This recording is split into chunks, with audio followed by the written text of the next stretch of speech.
এই দুই নারীর একজন নিঃসন্তান, আরেকজন এক সন্তান থাকলেও চেয়েছিলেন আরেকটি শিশু আসুক কোলজুড়ে, কিন্তু তা না হওয়ায় টাকা দিয়ে কিনে নেন এক শিশু।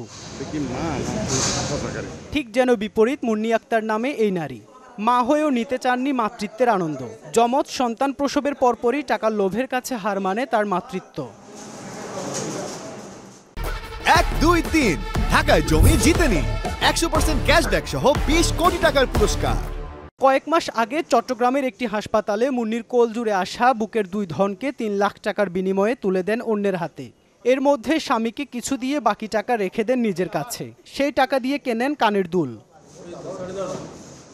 তবে কিছুদিন পর টাকা নিয়ে কলহ শুরু হলে স্বামী হাবিবুর রহমানের নামে আদালতে নবজাতক চুরির মামলা করেন মুন্নি।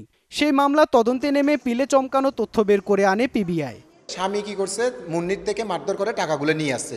মুন্নি এটাতে ক্ষিপ্ত হয়েছে, সেই তার চিকিৎসাও করতে পারতেছে না এবং সেই ঠিকমতো চলতেও পারতেছে না, যার কারণে সেই স্বামীর উপর ক্ষিপ্ত হয়ে এই মামলাটা দায়ের করছে। আমরা চলে আসলাম পাচার থেকে সোজা একটা বাচ্চা কেনা বেচা হয় এই চক্রে চলে আসলাম। এই চক্রে এসে দেখতেছি যে আমাদের যে বাদিনী মুন্নি আক্তার, সে নিজেই হলো নিজের বাচ্চাকে তার হাজব্যান্ডের সাথে ফুল কনসেন্ট নিয়েই রাশেদা আক্তার নামে একজন মধ্যস্থতাকারী আছেন, যে হলো আপনার ছিন্নমূল্যে থাকে, সেই মধ্যস্থতাকারীর সাহায্যে সে তার বাচ্চাগুলোকে মানে ডেলিভারিটলি বিক্রি করে দিয়েছে 3 লক্ষ টাকার বিনিময়ে।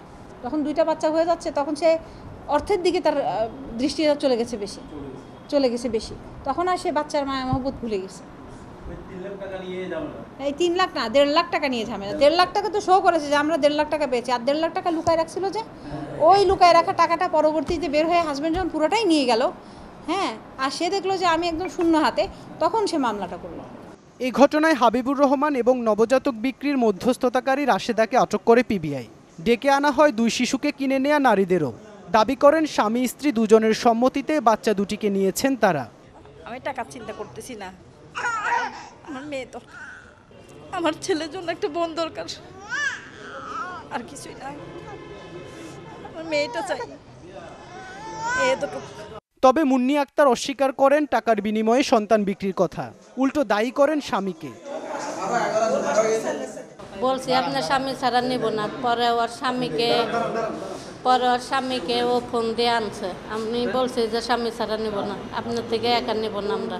বাস্তহারা গিয়ে আসে না, জুয়েলারি আছে না, জুয়েলারি থেকে কি 60,000 টাকা দিয়ে কি কানের দুল বানাইছে।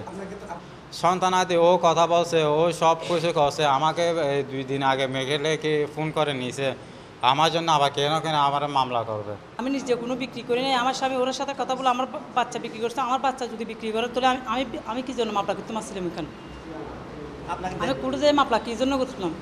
মুন্নি এবং হাবিবুরের বাড়ি চট্টগ্রামের চন্দনাইশে। তারা নগরীর একটি রেস্টুরেন্টে বাবুর্চির কাজ করেন।